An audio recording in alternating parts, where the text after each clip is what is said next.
Well, you might be familiar with Reba McEntire at the Academy of Country Music Awards. She's hosted 14 times, count them, 14 times since the late 80s. The three-time Grammy Award winner has sold more than 56 million albums worldwide, earning a record 35 #1 hit singles. Pretty good numbers. Yeah, that's great numbers. And now Reba McEntire will be returning to host this year's 53rd Annual Academy of Country Music Awards, which airs right here on CBS next month. So now we have the host and nominee of the Annual Academy of Country Music Awards, Reba McEntire, joining us here, and we're so pumped. It is good to have you this morning. Thanks, good to be here. Congratulations. Thanks, I just found out. I know. Were you really surprised? Yeah, I really was. It's been a good year. I've had an album out and been touring and been in Vegas with Brooks and Dunn at Caesars and working hard and having a lot of fun things to get to do. So this was really sweet. But honestly, Reba, you've won countless awards. I mean, do you have space for these awards anymore in your house? Oh, I always have space for an award. Always room for one more, just like dessert. Does it get old? I mean, it's 16 times now for Female Vocalist of the Year. Does it? I mean, it's a surprise, you said, but does it ever get old for you? Is it the same feeling that when you first got nominated? No, it's not the same feeling when I first got nominated. That was in 1981. But all these years later, everybody wants to be loved and accepted, and I'm no different. Yeah. I like people saying, I love what you do, I love your work. It's helped me through this rough time. Songs are very healing, music is very healing, and that's my job. And I take it very seriously. That's why I try to find the songs and the projects to do that will make a difference in people's lives for the good. Yeah, you can tell. You can definitely tell. But let us talk about some of the nominees for this year, right? So the biggie, the big category, Entertainer of the Year. I don't know, I think maybe we have a video. We've got Jason Aldean, Garth Brooks, Luke Bryan, Chris Stapleton, Keith Urban. This is a tough category. It is. Yeah. Everyone's. I don't want you to start to pick and choose, but I mean, everyone. I couldn't. Yeah. I mean, they're all great. They're different. Yeah. They're all different in their styles of entertaining, but they're all great. No women though. What happened? I was very disappointed when I saw that. You know, women are working hard, but it's very cyclical in the music business, but especially in country music. It'll go very traditional for a while, then it'll go a little more contemporary, and then one year the females will dominate, and then here comes the males, and they're dominating. So it'll come around. Right. And you're looking at Keith Urban. He's now his 11th nomination for Male Vocalist of the Year. As we take a look at the male categories, Jason Aldean's 8th nomination.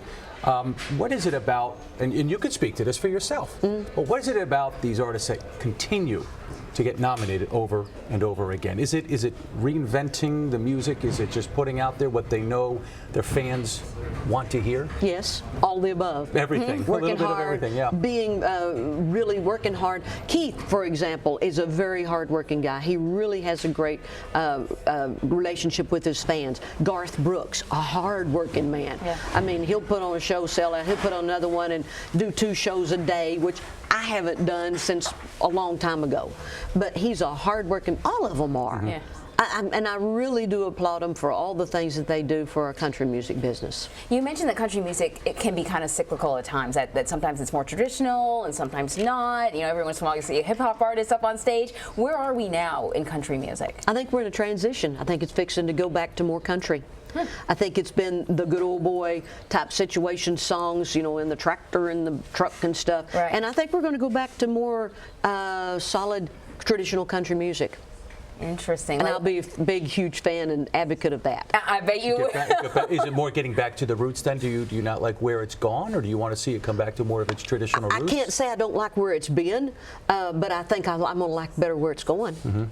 So listen, you're going to be hosting the show again. What are you looking forward to? Getting to see everybody. It's like a family reunion. You get to see your buddies, your friends during rehearsal, and then at the hotel after everybody's through rehearsing. So I'll be there almost all week long. So I'll get to see all my buddies. You get it's funny because we take a look at some of the video from the previous hostings. The only thing that's changed, we were saying, you can kind of tell what year it was by your hairstyle.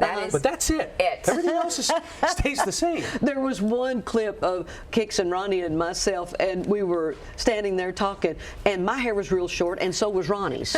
Kix is always the same because he's got a hat on. But I thought, man, that's the shortest I've ever seen Ronnie's hair. And I then looked, that's the shortest I've ever had my hair. Well, I read someplace there's an article that said you were the throwback queen for like social media, that you are always posting throwback pictures, and I was like, yeah, because she hasn't changed in like 40 years, so it's fine, except for your hair. But you know, we were talking about going back to the roots in terms of country music. One of the things that I always find sort of impressive about you is, you know, there are some sort of stereotypical themes about country music that it's kind of like, you know, my girl left me, my truck broke down, blah blah blah, and you are always the opposite of that in terms of your energy. Oh, you're thanks. always sort of happy and glowing and different than what we consider sort of the stereotypes of the themes in country music. I mean, what keeps you so sort of floating on air? I'm a happy camper. I can tell. I love what I do. I feel very blessed. I'm very thankful. Yeah. I get to work with the greatest people. I have a wonderful team. The record label is very supportive and fun to be around. And if you surround yourself with positive people, you're going to stay positive. Right. If you're around negative people, it just rubs off on you, and that's not fun. Yeah, if you that's very true. fly with the eagles, you'll soar like an eagle. There you go. You have also, I love the ad. You were KFC's first female Colonel Sanders. Yeah. Talk about how you kind of got into that, and what's that been like for you? I mean, you said you saw one of the ads at a sports bar, which of course would make sense if it's on a different channels, but it just must be. Here it is. There's some of the video right here. It must be been a great experience for you. It was. It's a lot of fun doing the transformation from Reba to the Colonel, and I've gotten a lot of great response of it. People are taking it as they should. It's a lot of fun. We're promoting chicken, which I've eaten Kentucky Fried Chicken all my life, seems like. I absolutely love it.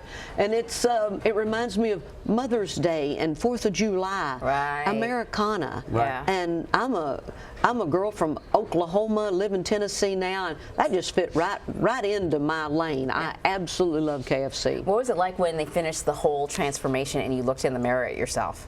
Well, that was pretty weird, because I'd be walking in the trailer and then I'd go back to the mirror and I go, oh, yeah, that is me. And some of my friends came in the trailer and they walked right past me. I said, where y'all going? They go, oh my gosh, I didn't know that was you. So they did a great job on changing me into the Colonel. Yeah, and it's not easy to be funny, to act funny. I mean, you do a lot of acting, and I think dramatic acting, it has its challenges, but making people laugh is a challenge, but you nailed it. Oh, thanks, thanks. I always loved comedies, and I've always was a cut up growing up and in school, and I think that's about the only trouble I got into was my teachers calling me down for, trying to be funny. Right. I think there's been a few pictures on Instagram of those days, actually. Yeah, she digs deep into the crates for those throwback pictures. What's next for you? Oh, we're looking forward to hosting the ACMs. I'll be out also emceeing the Celebrity Fight Night, which is Muhammad Ali's benefit in Phoenix, Arizona.